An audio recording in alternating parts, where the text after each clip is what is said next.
Good afternoon, everybody, and a warm welcome to today's webinar, Online Support for Every Student, introducing Being Well, Living Well, Australia.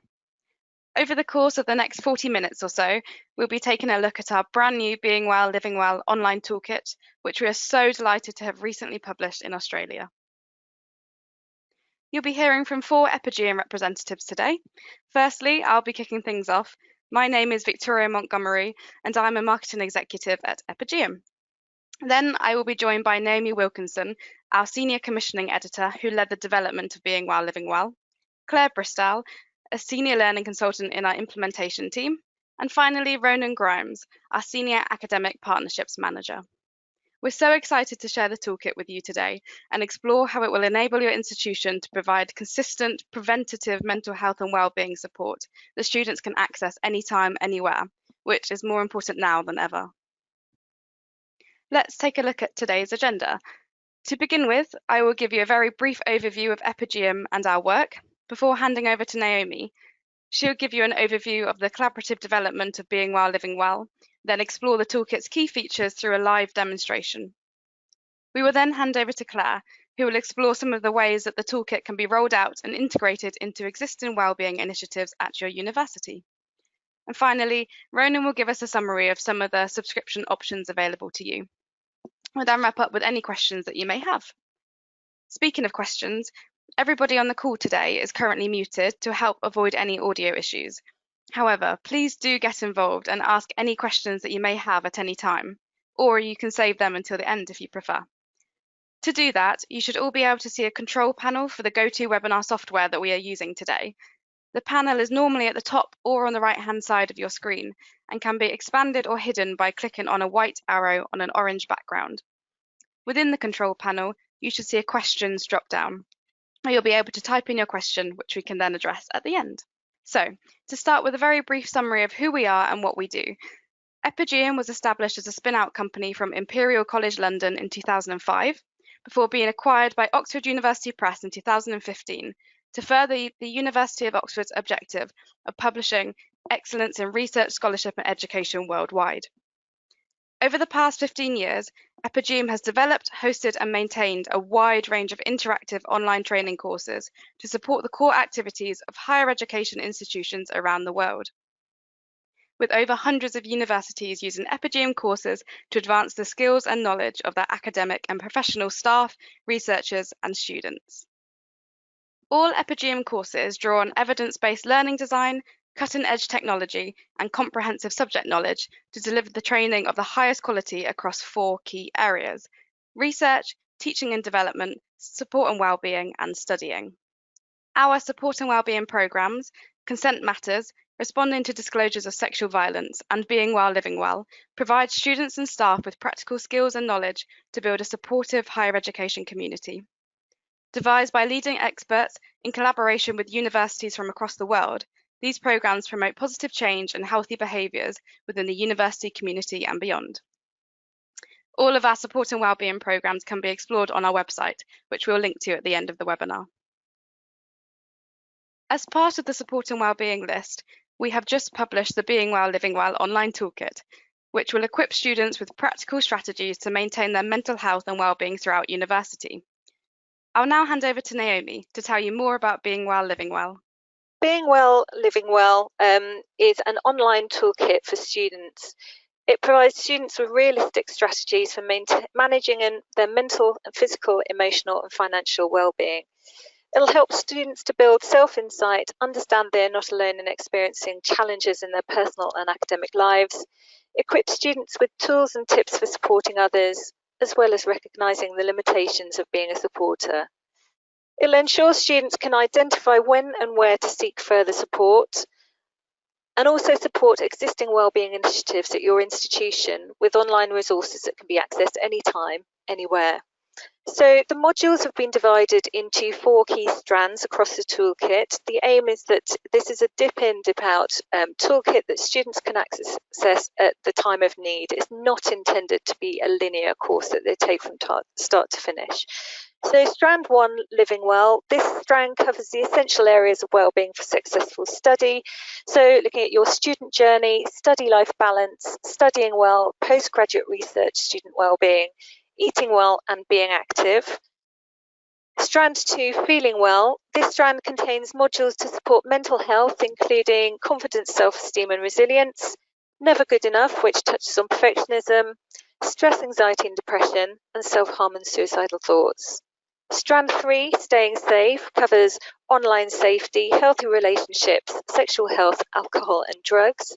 And finally, strand 4, spending well, which looks at financial awareness, university costs and funding, and living costs.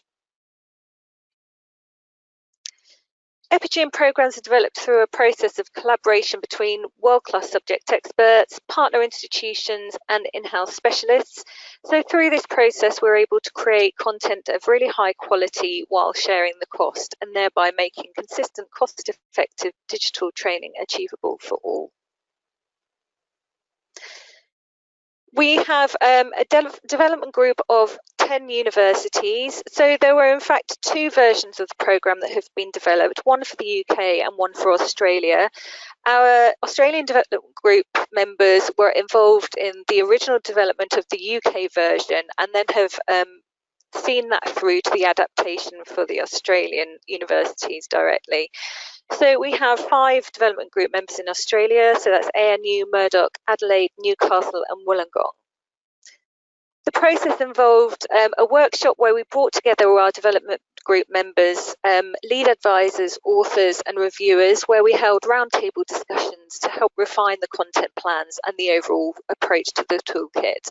Then once the modules had been developed, the institutions put together teams and they reviewed that content in detail. Being Well, Living Well has been developed in collaboration with a panel of mental health experts, healthcare professionals and university students and staff. Our lead advisors are Dr. Nicola Reevely from the University of Melbourne and Dom Thompson, who is a student wellbeing consultant and former GP. So they've both worked collaboratively across both versions of the toolkit. As I said, this is a truly collaborative project. We brought together a panel of subject experts and higher education professionals to create and review the content. We then brought on board adapting authors to update the UK modules, rewriting the content for the Australian context and including new scenarios, new student examples. Our expert panel reviewed the toolkit throughout its development, bringing a wealth of knowledge and insights into student wellbeing and the student experience, and ensuring the content's appropriate, authentic, accessible, and that the student voice came through really clearly. Our student reviewers also attended the development group workshop at the start of the process, and they provided feedback throughout the development of the modules. Development group institutions also included students in their own review panels during the Alpha review. So the feedback that we got from the students was very much about setting the right tone to ensure that the content is really non-judgmental, positive, authentic, and avoids stereotypes and unconscious bias. Being careful about labelling, so making sure we're aware of that very fine line between normalisation and trivialisation. And importantly, not being overly technical, but acknowledging that students were actually very interested in knowing some of the scientific background. So being careful not to dumb down the content too much. In terms of our learning design, at the outset, we designed a strong pedagogy to ensure students are given the opportunity for knowledge gain, reflection, and personalisation. So the Being Well, Living Well programme is designed to engage students in a difficult subject area by providing practical information and strategies. The modules start with activities that are based around dispelling myths before being presented with practical information on key wellbeing issues and strategies that can help prevent or manage them. This is followed up with real student voices and scenarios to provide examples of practical solutions to help reiterate that students are not alone in facing these issues and to reinforce the idea that it's good to talk about their wellbeing.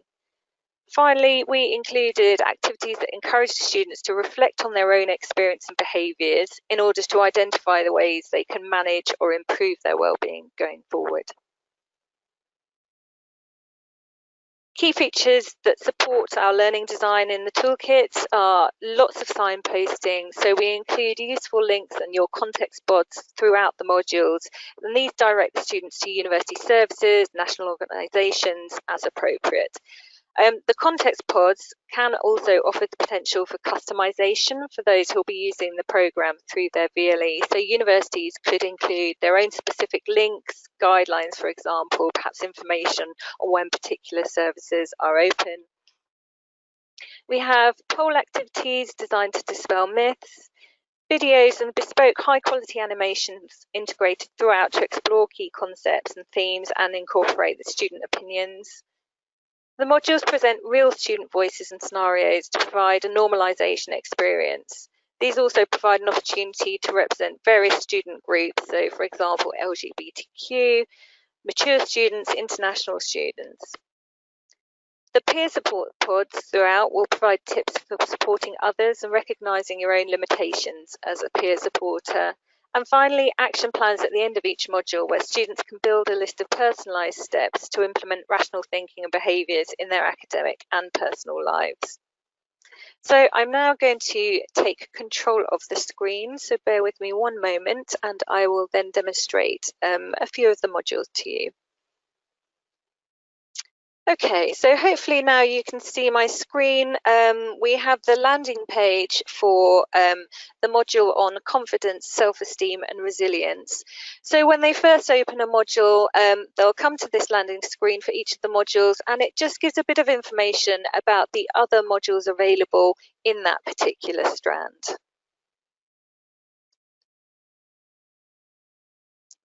If we move on to the welcome screen, so this contains practical information on how to use the module, so what the content will include, so the highlighted text here, for example, with a little arrow, that's instructional text for each of the activities. There'll be glossary terms highlighted that students can click on for quick definitions. There's a really important note here about confidentiality.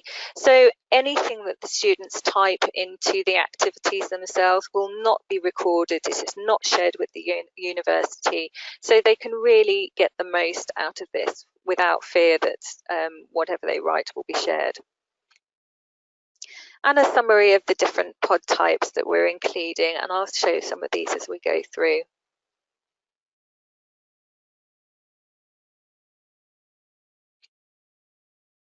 So this first screen includes a really lovely animation, just setting the scene about confidence, self-esteem and resilience. I will show it to you. I'm sorry that you won't be able to hear the voiceover. I will try to read it out as we go along.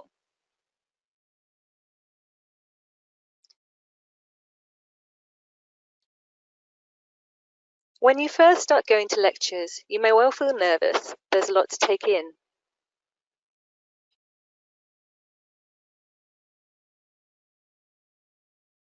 Some of us settle in more quickly than others, so don't worry if you don't feel at home straight away.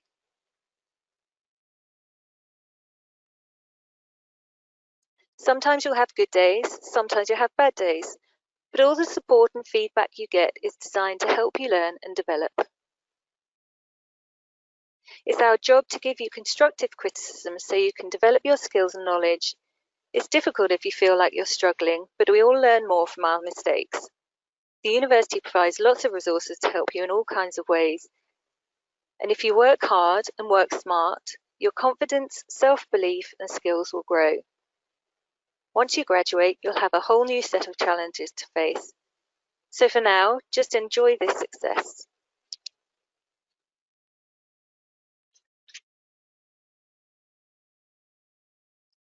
Okay, so on the next screen, the importance of context. Here we have a graphic comic strip. So this shows Jack, who's at a party. He's really struggling to engage with others at the party. So this really presents common issues in a really relatable and accessible way. So the students are asked to consider each of the scenarios presented, think how the student is experiencing low self-esteem and what they can do to shift their thinking. So if a situation seems familiar, they are asked to reflect on what they did in that situation as well. So students are then asked to consider how Jack is creating a barrier between himself and others at the party. They can enter their thoughts here, and then they can view our feedback. So how Jack can be more proactive and encourage conversation in this particular situation.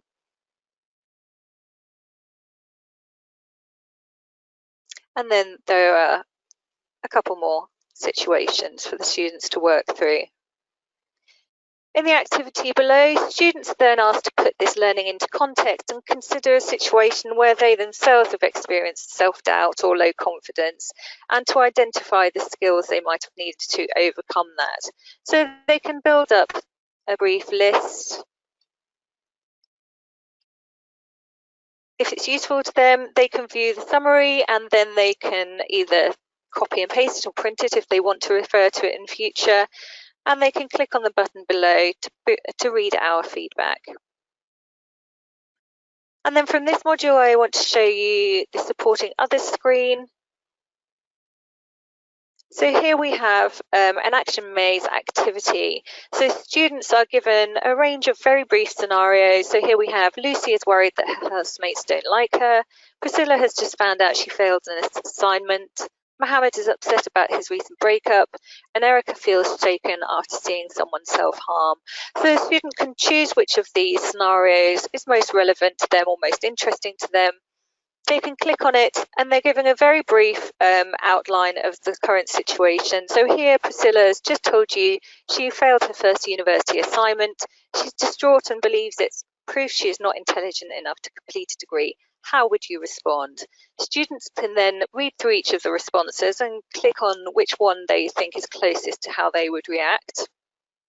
And then they're given some practical information on how that might affect the situation and some tips on how they can be more compassionate with others and themselves. Here on the right-hand side, we can see one of the peer support pods.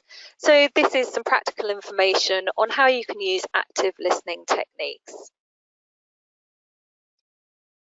I'm next going to move on and show you some of the screens in the stress, anxiety and depression module. So this is the first screen. And here we have a poll which asks students to consider and compare their attitudes. So this dispels myths around what is stress and what is normal stress at university. So students are asked to click which of these they might think are a normal part of stress for them at university. So perhaps it's being unable to sleep the night before an exam, being worried about getting a good mark. Perhaps for them, having a panic attack is fairly normal. So they can vote, they can see how other people have voted. And then we give them some feedback about which of these things are considered normal and which of these might be cause for concern and they might need to address.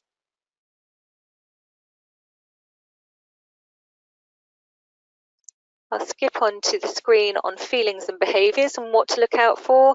So here we have just a very simple representation of the different thoughts and behaviours associated with stress, anxiety and depression. And below we have some real students talking about their own experiences.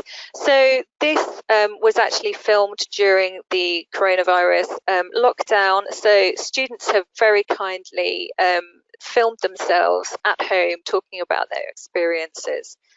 So we've got some great content there.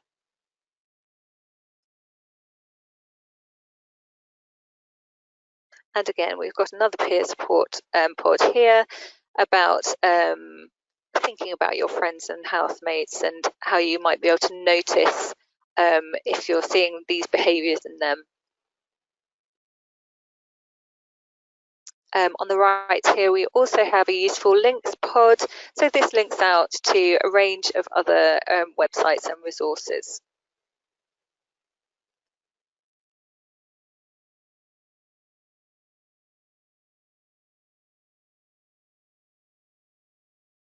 Looking after yourself and healthy behaviours for depression. This screen, the first activity we have is an opinions activity. Here we have two different students with a brief scenario. So Tom is feeling generally quite down and finding it hard to focus on his studies. Myra is going through a breakup and would rather spend time alone than socialise. So you can click on these, read the scenario, and consider what you might advise to do in that situation, with again practical feedback on what would be the best strategy. Below this, students can then reflect on their own situation. So here we have a list of strategies that can help with overcoming depression, and students can click on each of these colour-coded areas. So I already do this. They click on that button and then they select all of the things that they might already do. For orange, I will try this. Blue, I would need support in trying this. And red, things that they're not likely to do. Once they've colour-coded this, they can view the summary and then they can either print or save it if it's relevant for them to refer back to in future.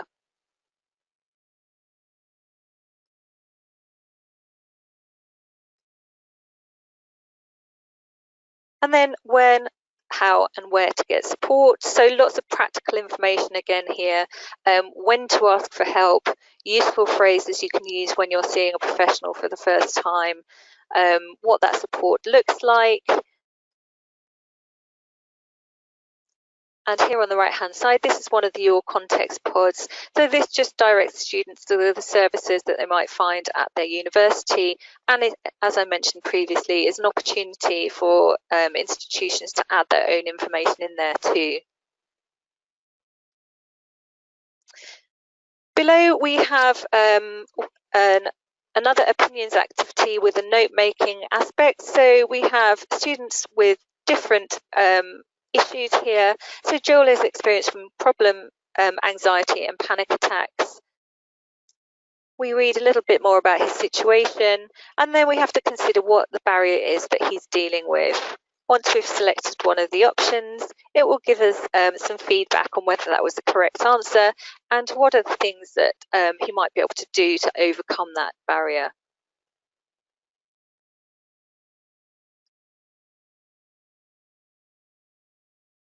Each of the modules has a brief summary, so it's just a quick overview of the key messages from the module. And then finally moving on to the action plan. So here we have a couple of pre-identified items in the action plan. If students don't want to include them, they simply click on the cross to remove it, and then they can add their own items for the things that they think are going to help them improve their stress, anxiety and depression going forward. Again, they can view the summary and save or print that. All of the modules also have a resource bank, so they're divided into the key topics within the module. And finally, I just want to show you a couple of the screens from the finance module. So here we have university costs and funding. We have a really simple screen on the different funding options for students in Australia with useful links. And here we have quotes from students talking about how they found support at university. We also have a poll here, so the common concerns that students have about student loans. So select any that you have heard. So which of these statements have you heard or been told about student loans? Again, this is a myth-busting exercise. So, for example, you'll never be able to get a mortgage until you've paid off your help loans. They can vote, see how others have voted, and then they're given some feedback just to confirm the truth about these statements.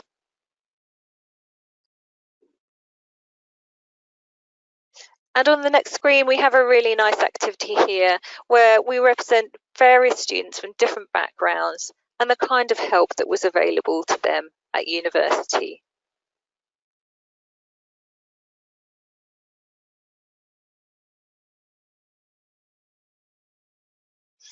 So that's it from me in terms of my demonstration. I'm now going to hand over to Claire, who's going to talk to you about our implementation. Thank you, Naomi.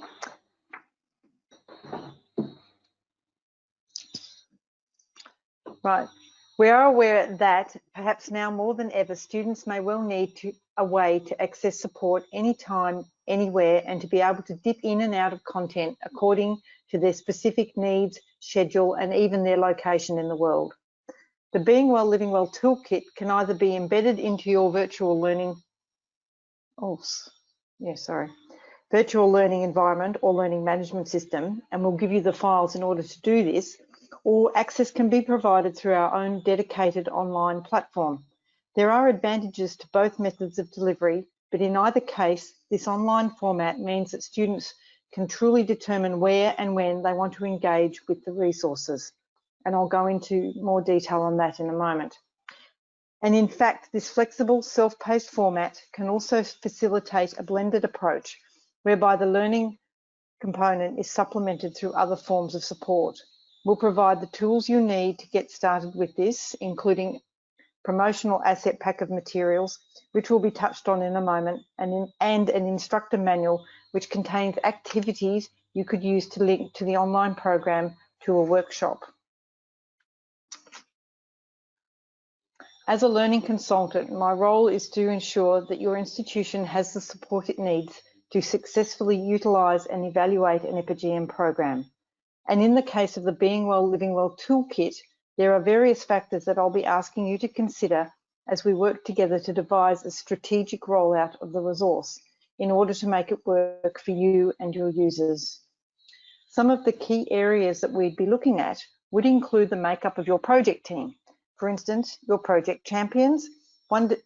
One development group member university has formed a team of digital project champions who have been tasked to create wellbeing support videos, which can then be integrated into the program. Also have a think about all the stakeholders who will need to be involved and are affected by this initiative. And then, of course, the target audience. The consensus among the development group members at the moment is to target first-year students to begin with. Also, in terms of course delivery, you need to consider, will the program be hosted on your VLE or on the EPIGM platform? What didactic approach will be taken? All the EPIGM courses are designed ideally for a blended learning approach, but this will depend on objectives and resources available at your institution. Again, development group members really like the dip in, dip out aspect of Being Well, Living Well. So it will probably be used initially as a standalone support, but a blended approach will be assessed further down the line. We can also help you plan the rollout, making one or more strands available for before students arrive at the university is an option being considered by several universities. We provide a very full asset pack of materials to support you in raising awareness of the program, and I will share more with that in a moment. Customization is an option too. This is where an assessment is made as to whether you need to insert localised content, whether it is regional, national or institution-specific content. While you are analysing it and what to customise, we can give you access to the course on our platform, and I will give you a little more detail in the next slide.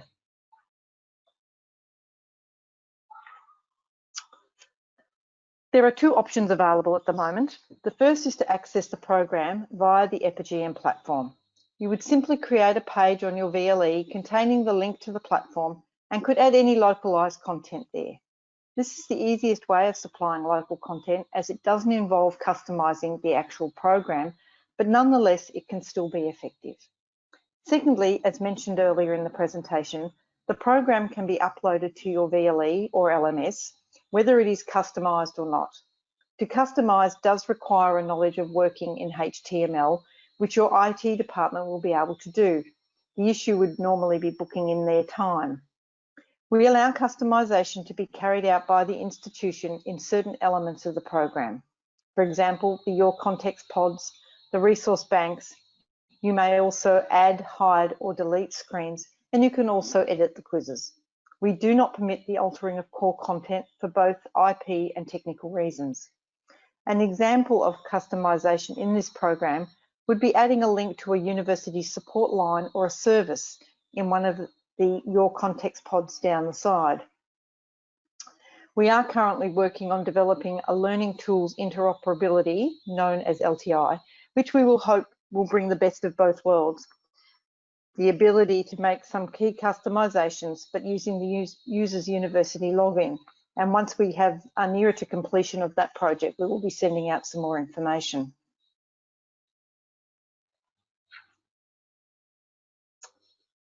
I'm working closely with the development group members in ANZ, discussing their implementation plans, and I'd like to share with you a few of the elements that most of them have in common. Firstly, there is the desire to make the program available to users as soon as possible. In some cases, not waiting to customise the course and either putting it up as it is on the institution's VLE or accessing it via the EpiGM platform, at least for a certain initial period. One of the development group members will roll out one module at a time to ensure that they get it to the right cohort of students at the right time. Most institutions plan to customise in some way at some point. One university is already planning one of the most popular types of customisation, adding a video by a senior staff member.